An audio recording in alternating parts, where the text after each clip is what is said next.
Un martes de otoño de 2013, en una casa de estilo colonial a las afueras de Salta, dos gemelas de 8 años desaparecieron en cuestión de minutos desde la habitación principal. La puerta estaba cerrada por dentro, no había señales de ingreso forzado y la madre, que hablaba por teléfono a pocos metros, no escuchó ni un solo ruido. Era como si se hubieran desvanecido. Durante años, nadie pudo explicar cómo fue posible. La habitación fue sellada, la casa abandonada y el caso archivado como una desaparición sin causa física identificable. Pero casi una década después, un pariente directo de las niñas, hoy adulto, descubre tras un viejo armario un hueco sellado y pistas inquietantes que lo cambiarán todo. ¿Fue esto un simple accidente, un crimen encubierto o algo más oscuro? Déjanos tu teoría al final y suscríbete para seguir explorando historias que nadie ha podido explicar hasta ahora. Eran inseparables. Camila y Delfina tenían apenas 8 años, pero cualquiera que las conociera diría que compartían un lenguaje propio. Nacidas con minutos de diferencia, vivieron cada etapa como un solo ser dividido en dos cuerpos. Jugaban juntas, dormían en la misma cama y hasta respondían al mismo tiempo cuando se les preguntaba algo. Pero lo que más llamaba la atención era su mundo secreto, un universo de juegos inventados, libretas llenas de símbolos que solo ellas comprendían, canciones improvisadas y muñecos de trapo que trataban como miembros de la familia. Vivían con su madre, Verónica, en una casa antigua a las afueras de Salta, en una zona residencial donde los caminos de tierra y los árboles centenarios parecían no haber cambiado en décadas. La vivienda, de 2 plantas, tenía muros gruesos, techos altos y un aroma a madera y humedad que la hacía única. Era una casa heredada por el padre de las niñas, fallecido 2 años antes en un accidente automovilístico cerca de Cafayate. Desde entonces, Verónica había tratado de mantener viva la normalidad y aunque la pena la recorría constantemente, decía que sus hijas eran su motor. Ese martes de 2013, todo parecía normal. Las niñas jugaban en su habitación mientras Verónica hablaba por teléfono en el living. Eran las 10:42 de la mañana. El sol filtraba una luz dorada a través de los vitrales del pasillo y en el fondo el canto de los zorzales marcaba el ritmo de la mañana. Pero lo que sucedió después cambiaría para siempre la historia de esa casa y de esa familia. El primo de las gemelas, Tomás, tenía 13 años en aquel momento. Estaba de visita, como solía hacer durante las vacaciones escolares. Más introvertido que sus primas, Tomás pasaba el tiempo leyendo cómics, desarmando juguetes viejos o ayudando a Verónica con tareas simples del hogar. Aquella mañana estaba en el patio trasero, tratando de arreglar un triciclo oxidado. Recordaría luego con claridad un momento que, en su momento, no le pareció importante. Un golpe seco, como si algo hubiera caído en el interior de la casa. Lo ignoró. No escuchó gritos, ni llantos, ni pasos apresurados. Solo el sonido breve, aislado. Luego todo volvió a la quietud. Minutos después, Verónica subió las escaleras para buscar a las niñas. La puerta de la habitación principal estaba cerrada. No era raro. A veces las gemelas jugaban a encerrarse, fingiendo que su cuarto era un castillo encantado o una nave espacial. Golpeó bromeando: «¿Princesas? ¿Puedo entrar?». No obtuvo respuesta. Volvió a golpear. Nada. Entonces giró la perilla, cerrada con llave desde adentro. El corazón le dio un vuelco. Corrió a buscar la llave de repuesto. Cuando finalmente abrió la puerta, lo que vio fue desconcertante. La habitación estaba vacía. No había rastro de Camila ni de Delfina. Las muñecas estaban alineadas sobre la cama. Un cuaderno a medio escribir yacía en el suelo. La ventana cerrada. Ningún mueble movido. Nada que indicara una salida o una pelea. Simplemente, las niñas ya no estaban. Los minutos siguientes fueron un caos. Verónica gritaba desesperada. Tomás subió corriendo. Buscaron en todos los rincones. Gritaron sus nombres.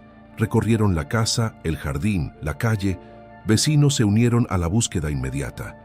Alguien llamó a la policía. En menos de una hora, patrulleros y oficiales ya estaban recorriendo la zona. Durante los primeros días, la casa se transformó en un escenario forense. Expertos en rastros, peritos de psicología infantil, agentes de investigación criminal, todos pasaron por el lugar. La habitación fue sellada. Se descartó un secuestro externo por falta de pruebas. No había huellas que no pertenecieran a los habitantes. Nadie vio ni escuchó nada fuera de lo común. Tomás fue entrevistado varias veces. Recordó el golpe, pero no supo precisar de dónde venía. Aún así, ese pequeño detalle se perdió en medio de la maraña de datos inconexos. Lo cierto era que, desde cualquier punto de vista lógico, las niñas no podían haber salido sin que alguien las viera o sin dejar un solo indicio. Era como si la habitación se las hubiera tragado. Pasaron semanas, luego meses. El caso generó un breve interés mediático a nivel nacional, con titulares que hablaban de desaparición inexplicable o el cuarto maldito de Salta. Pero sin nuevas pistas, la cobertura se fue apagando. Verónica, rota por dentro, se negó a vivir en la casa. La habitación permaneció sellada. Tomás y su familia dejaron de visitar el lugar. Con el tiempo, la casa fue declarada inhabitable y quedó cerrada, como congelada en aquel instante de 2013. Los años pasaron. Tomás creció. Se convirtió en técnico en carpintería y restauración de interiores. Conservaba una relación cercana con Verónica, aunque nunca más volvieron a hablar en profundidad sobre aquella mañana. Sin embargo, él cargaba con una culpa silenciosa, una punzada constante en el pecho. Estuvo allí, en la casa, en el momento de la desaparición. No vio nada, no hizo nada, y eso le pesaba más que cualquier otra cosa. Fue por eso que, cuando en 2021 le ofrecieron encargarse de preparar la antigua casa para su venta, aceptó sin dudarlo. Verónica ya no podía enfrentar el lugar, pero él sentía que era su responsabilidad, no solo como técnico, sino como familiar. Cuando entró a la casa por primera vez después de tantos años, lo invadió un frío seco, como si el tiempo no hubiera pasado. Todo estaba tal como lo recordaba. Los mismos muebles, el mismo silencio opresivo. Incluso la habitación de las niñas seguía intacta. El armario empotrado que dominaba la pared norte parecía más grande de lo que recordaba, o tal vez era el recuerdo el que se había encogido con los años. Tomás empezó a trabajar pieza por pieza. Quitó polvo, reparó grietas, revisó instalaciones, pero fue en la habitación principal donde algo no cuadraba. El armario tenía una resonancia extraña. Cuando golpeaba la madera en ciertos puntos, el sonido volvía hueco, como si no estuviera completamente unido a la pared. Era un armario instalado poco tiempo después de la desaparición. Recordaba vagamente que un contratista, enviado por un familiar, había hecho algunas reformas menores tras el cierre del caso para preservar la estructura de la casa vacía, pero nunca lo habían investigado. Nunca pensaron que algo así fuera necesario. Tomás desmontó cuidadosamente la base del armario. Detrás, encontró paneles de yeso improvisados, mal sellados. Con una espátula, los retiró uno por uno. Y ahí lo vio. Un hueco de unos 40 centímetros de ancho, oscurecido por la falta de luz, que se adentraba en la pared como una herida secreta. Tomás encendió una linterna y al iluminar el interior, algo le heló la sangre. Un muñeco de trapo empolvado, idéntico a los que usaban sus primas, yacía en el suelo de ese pequeño pasadizo. A su lado, una libreta con dibujos infantiles, garabateada con figuras de casas, escaleras y lo que parecía ser una puerta marcada con una X, y junto a eso, un llavero metálico con las iniciales FM, perteneciente a su tío fallecido. El corazón de Tomás latía como si fuera a romperle el pecho. No comprendía lo que veía. Ese hueco no aparecía en ningún plano. Nadie lo había visto antes. Nadie lo había buscado. Pero ahí estaba, y con él las primeras pistas tangibles desde aquella mañana imposible. ¿Qué significa ese hueco? ¿Cómo llegó ahí ese objeto del padre? ¿Qué hacían esos dibujos tan similares a los juegos secretos de las gemelas? Nada era claro, pero una cosa sí, el misterio no había terminado. ¿Y tú? ¿Qué crees que ocurrió? ¿Estás viendo esto desde Argentina o desde otra parte del mundo? ¿Conocías el caso? Déjanos tu comentario, queremos leerte. Y si te interesa seguir descubriendo casos que parecen sacados de otro mundo, pero ocurrieron aquí, en la realidad. Suscríbete y activa la campana. Tu apoyo ayuda a que podamos seguir contando estas historias. Dale like si te impactó esta primera parte, porque lo que viene es aún más perturbador. El día de la desaparición comenzó como cualquier otro. En la casa, ese martes, reinaba una rutina ya conocida.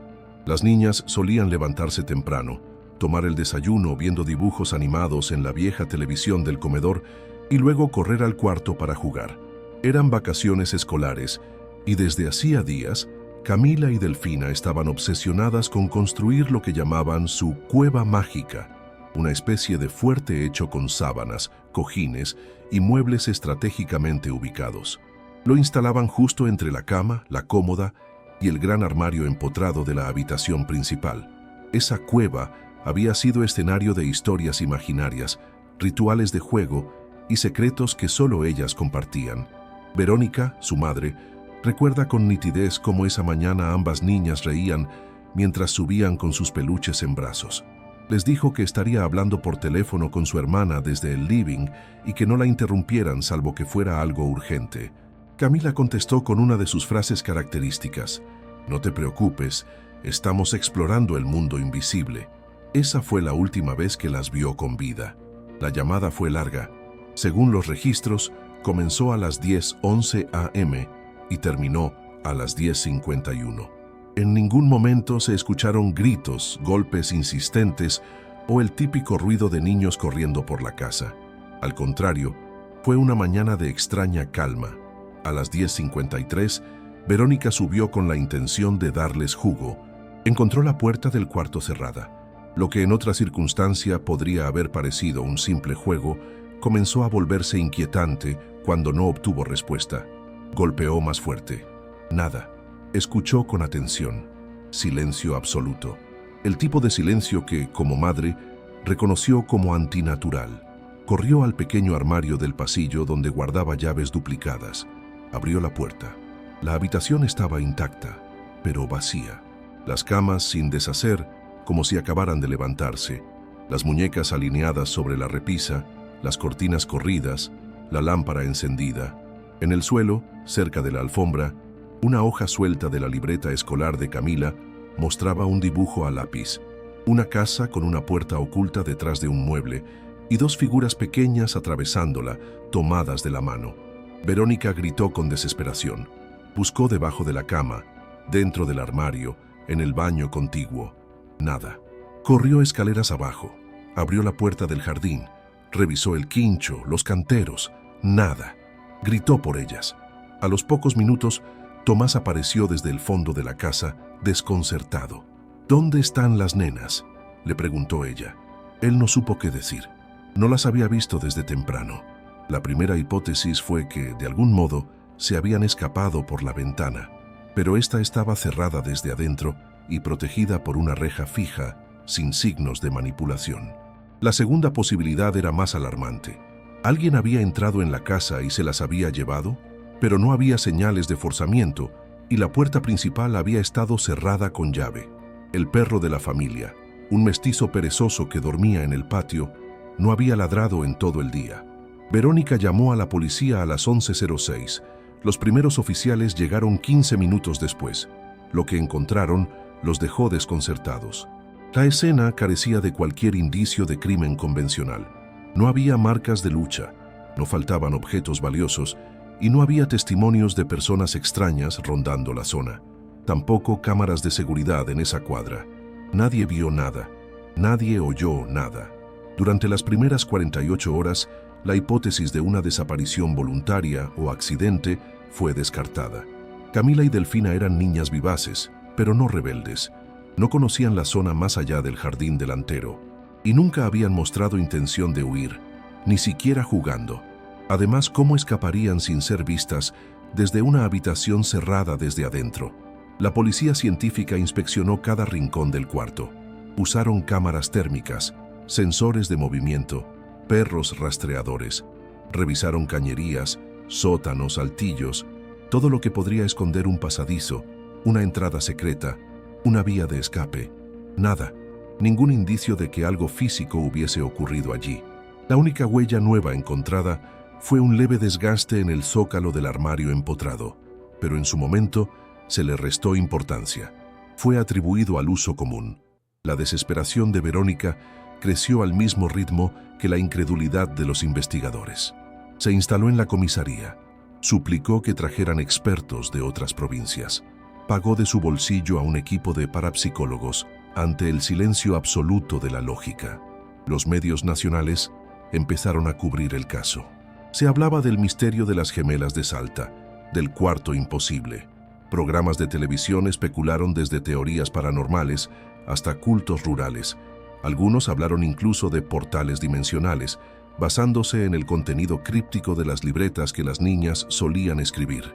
Dibujos extraños, palabras inventadas, frases como la puerta entre paredes, el túnel de las cosas que no vuelven, la sala de abajo donde papá nos escucha. Tomás fue citado como testigo, aunque no pudo aportar mucho. Recordó ese golpe seco que había oído desde el patio, como si algo hubiese sido movido o caído. Pero sin pruebas materiales, su testimonio fue desestimado como irrelevante. Con el pasar de los días, los rastreos se expandieron a terrenos baldíos cercanos, canales subterráneos, casas abandonadas. Nada.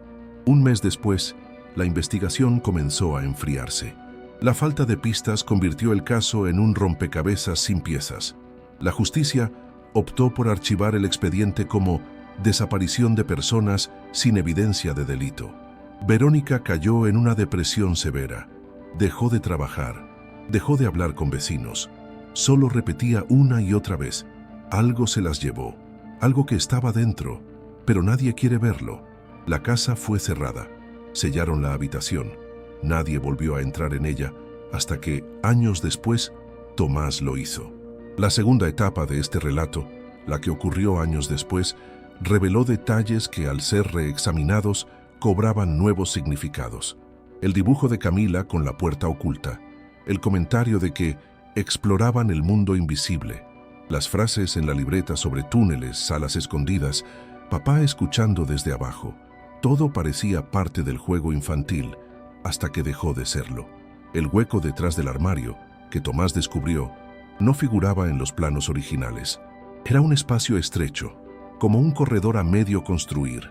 Dentro, el muñeco de trapo con el vestido violeta de botones verdes, idéntico al que Delfina llevaba el día que desapareció.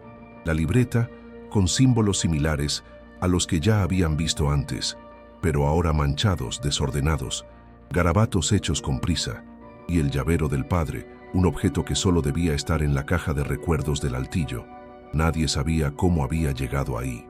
La pregunta ahora no era solo qué había pasado con las niñas, sino también quién había creado ese hueco y por qué. Investigando los archivos de remodelaciones posteriores a la desaparición, Tomás encontró un dato olvidado. 2 semanas después de que la casa fuera desocupada, un familiar político, cuñado de Verónica, había contratado a un carpintero externo para proteger las paredes del cuarto y evitar el deterioro por humedad. Ese hombre, de nombre Nicolás Brizuela, había trabajado solo y sin supervisión. No dejó facturas. No volvió a aparecer en los registros oficiales. Un contratista que colocó un mueble permanente sobre una pared, justo en la zona donde luego se halló el hueco. ¿Fue una coincidencia o un intento deliberado de ocultar algo? Tomás, perturbado por el hallazgo, intentó contactarlo, pero Brizuela había fallecido en 2016, según el acta de defunción, en un accidente en la Ruta 9. El misterio se cerraba sobre sí mismo. Los elementos estaban ahí, como piezas de un rompecabezas imposible, una habitación cerrada desde dentro, una desaparición sin rastros, dibujos con símbolos crípticos, un hueco sellado por un mueble instalado después, y ahora la conexión con alguien que ya no podía responder preguntas.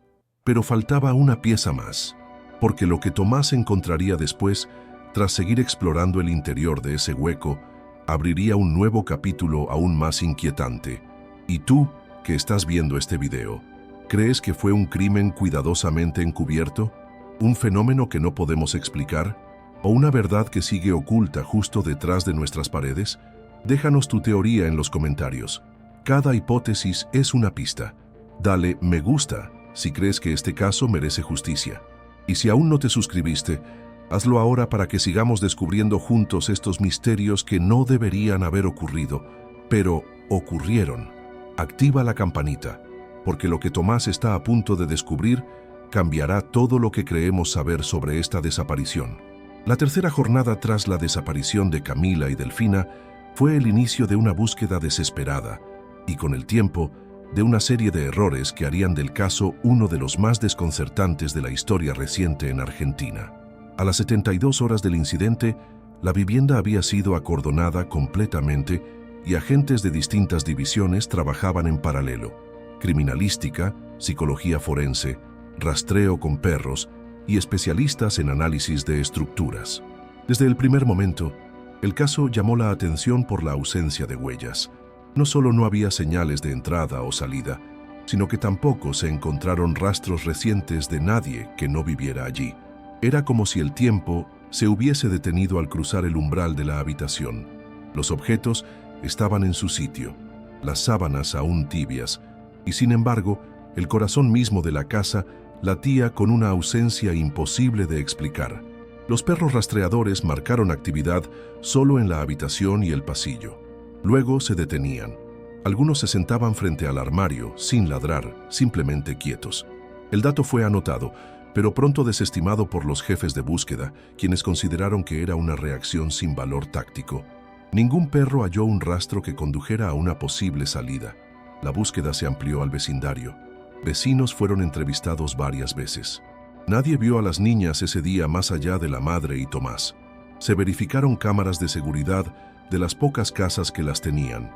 Una de ellas, ubicada a 300 metros, mostró imágenes del frente de la casa entre las 10:00 y las 11:00. Ningún vehículo sospechoso, ninguna persona extraña, ni una sola sombra cruzando el umbral. El foco se volvió entonces hacia adentro. La policía comenzó a sospechar de Verónica. Las preguntas se hicieron más intensas. ¿Dónde estaba exactamente ella durante esos 40 minutos? ¿Podía estar implicada? ¿Podía haber sufrido un brote psicótico? Pero no había evidencia, ni conducta previa, ni móviles claros. Además, la puerta cerrada desde dentro anulaba toda lógica criminal externa o interna.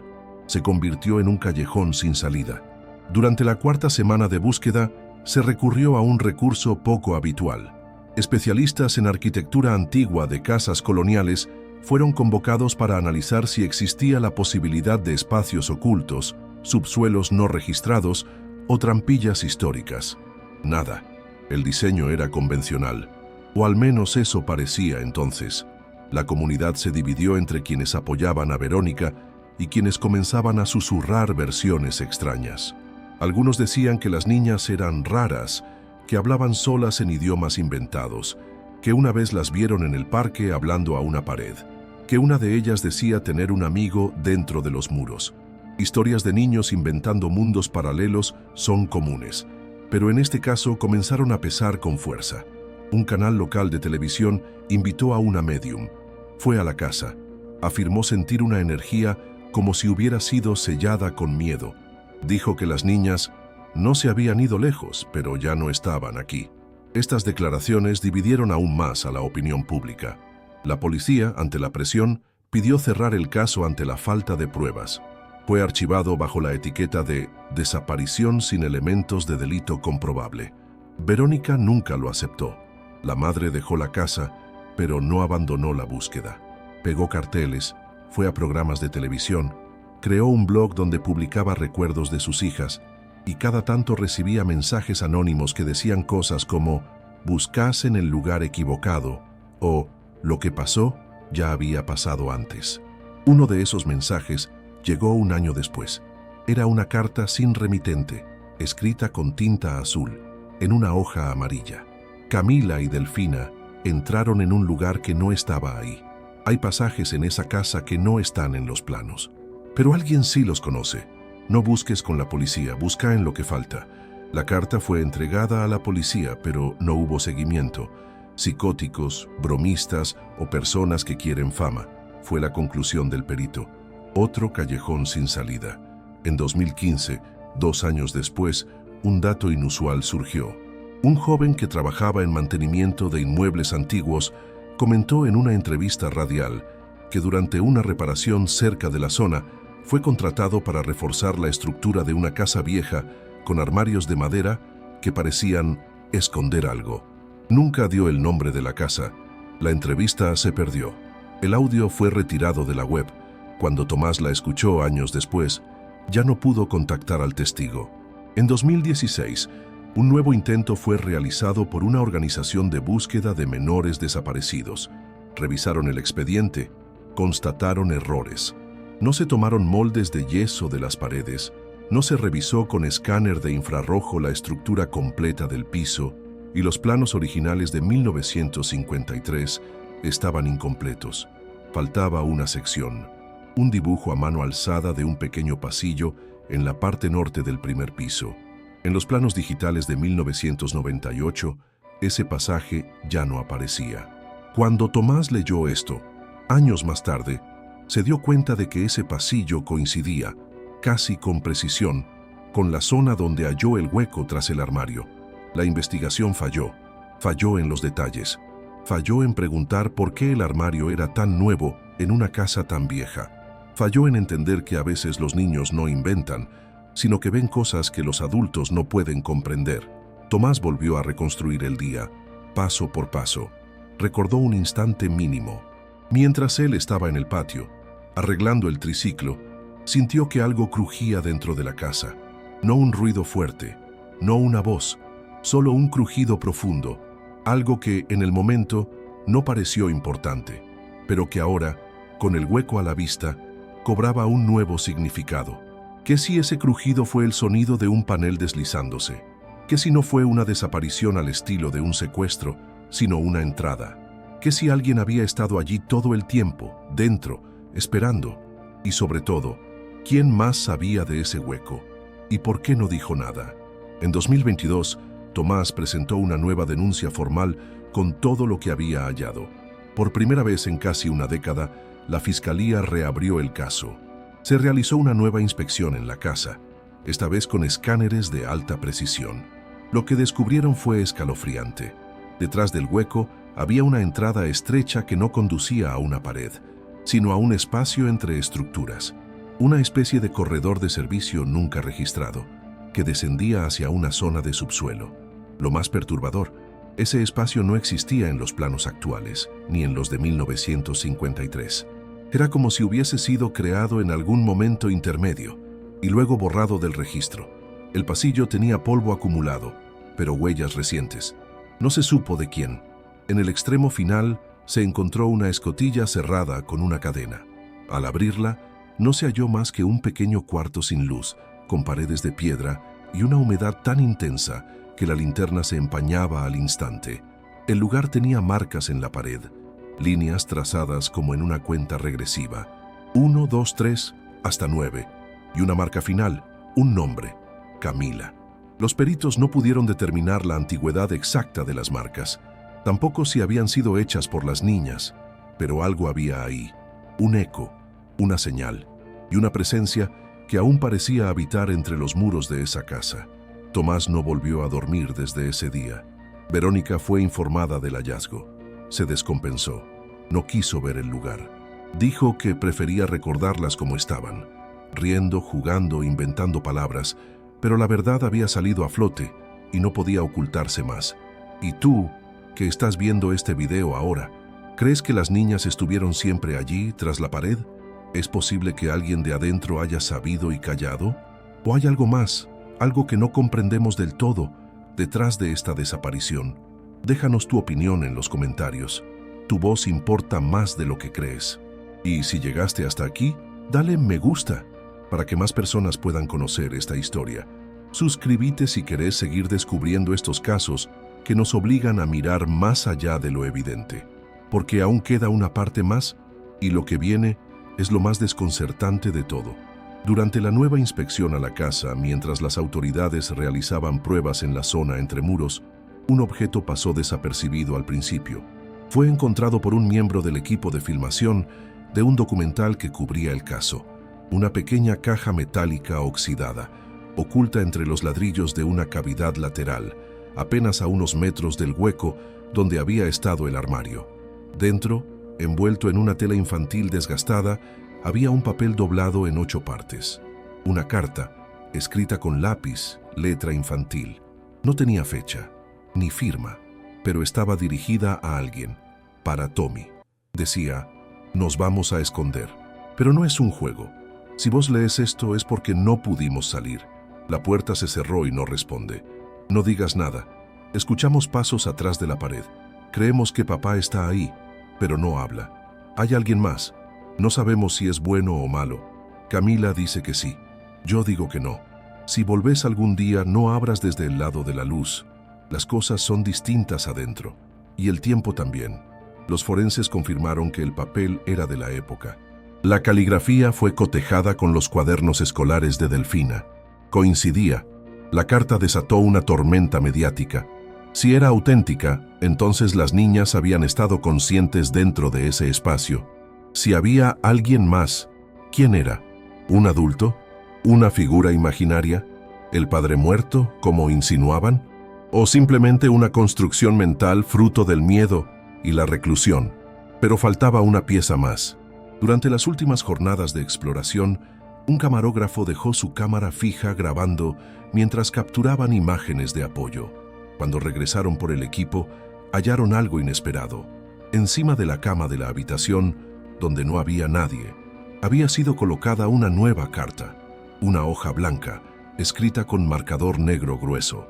Decía: ellas no salieron, alguien las hizo desaparecer desde adentro. No había huellas. La casa estaba bajo supervisión constante. Nadie la había abandonado. Nadie la había abierto sin autorización. La cámara, al revisar el material, mostró apenas un plano fijo de la puerta y un leve movimiento de sombra en el pasillo. Luego, el video se corta por segundos, un salto de tiempo inexplicable. Era como si algo o alguien hubiera querido dejar ese mensaje, como si el caso no quisiera ser cerrado. Tomás, que presenció todo, ya no podía sostener su lógica anterior. Esa noche, regresó solo a la casa. Entró en la habitación, se sentó frente al hueco, encendió la linterna, observó la entrada al pasadizo entre muros. El silencio era total. Ni los insectos nocturnos se atrevían a emitir un sonido. Se acercó, puso la mano sobre el borde del muro y dijo en voz baja: si están ahí, no están solas.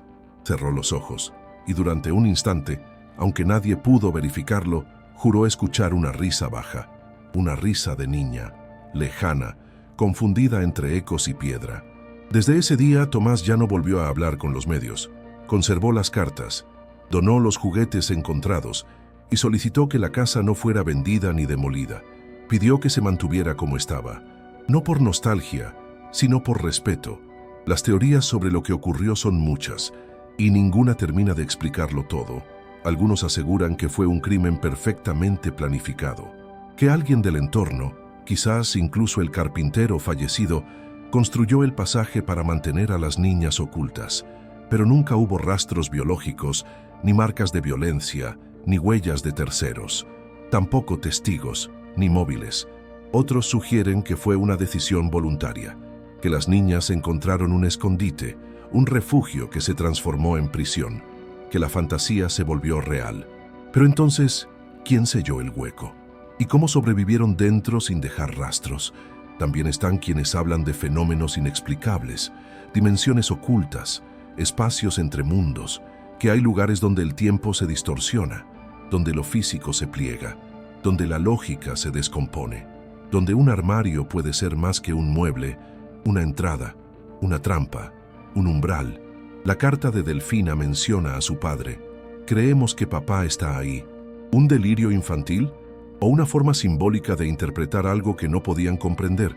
¿Y qué hay de la segunda carta? La que alguien dejó durante la filmación. ¿Fue una advertencia? ¿Una confesión? ¿Un mensaje del pasado? ¿O algo aún más inquietante? ¿Un mensaje desde otro plano?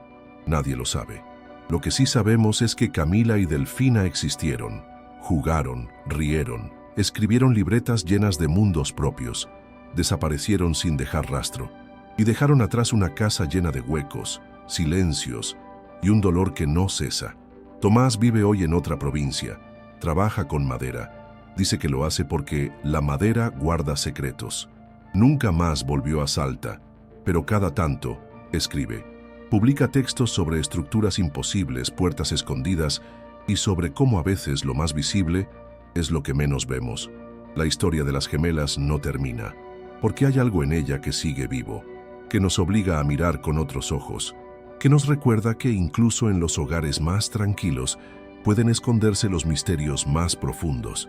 Y tú, que llegaste hasta el final, ¿qué crees que pasó realmente? ¿Fue un crimen encubierto, una tragedia accidental, un fenómeno que escapa a nuestra comprensión? Déjanos tu opinión en los comentarios. Cada palabra cuenta. Cada hipótesis puede abrir una nueva puerta. Dale like si esta historia te conmovió. Compártela con alguien que sepa mirar más allá de lo evidente. Suscríbete para seguir descubriendo estos casos que nos enfrentan con lo imposible. Y no olvides activar las notificaciones, porque hay historias que no se cuentan para ser explicadas, sino para ser recordadas. Y esta es una de ellas.